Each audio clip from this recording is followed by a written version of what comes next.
Halo para saintis, sahabat tim Biosains AM 2020. Salam sehat.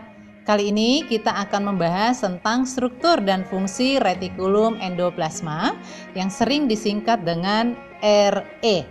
Retikulum endoplasma ini ditemukan pada sel tumbuhan dan sel hewan, tetapi tidak ditemukan pada sel bakteri. Jika kita mengamati retikulum endoplasma, kita akan melihat bahwa retikulum endoplasma ini terdiri dari membran yang terlipat dan terlihat seperti sistem transportasi. Retikulum endoplasma letaknya berada di dekat nukleus atau inti sel dan membantu sel mengangkut bahan-bahan penting ke seluruh sel.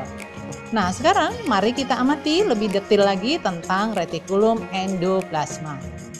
Retikulum endoplasma ada dua jenis, yaitu retikulum endoplasma kasar dan retikulum endoplasma halus. Lipatan-lipatan pada membran retikulum endoplasma akan membentuk ruangan dalam retikulum endoplasma tersebut. Ruangan dalam retikulum endoplasma ini disebut dengan sisterne, berfungsi sebagai saluran untuk mengangkut berbagai produk ke seluruh bagian sel dan juga sebagai ruang penyimpan. Protein yang disekresi dalam retikulum endoplasma kasar, misalnya glikoprotein, akan meninggalkan retikulum endoplasma dan diangkut dalam kondisi terbungkus atau disebut vesikel dan bergerak ke tempat lain dalam bentuk vesikula transport. Retikulum endoplasma terletak sangat dekat dengan inti.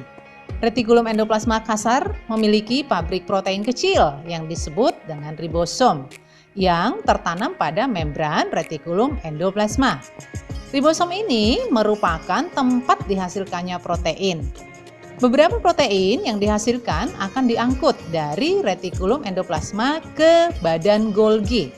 Sebagian protein lainnya akan diangkut melintasi retikulum endoplasma ke bagian lain dari sel atau akan dikemas atau disimpan dalam kantung kecil yang disebut vesikel tadi, yang akan diangkut dan melakukan perjalanan ke seluruh sel. Retikulum endoplasma halus terlihat halus karena tidak mengandung ribosom. Retikulum endoplasma halus ini memiliki pekerjaan dan fungsi yang berbeda dari retikulum endoplasma kasar. Retikulum endoplasma halus menghasilkan bahan kimia penting yang disebut enzim yang dikemas dalam vesikel dan akan berjalan menuju badan Golgi. Retikulum endoplasma halus juga menghasilkan lipid yang merupakan lemak penting yang digunakan oleh sel.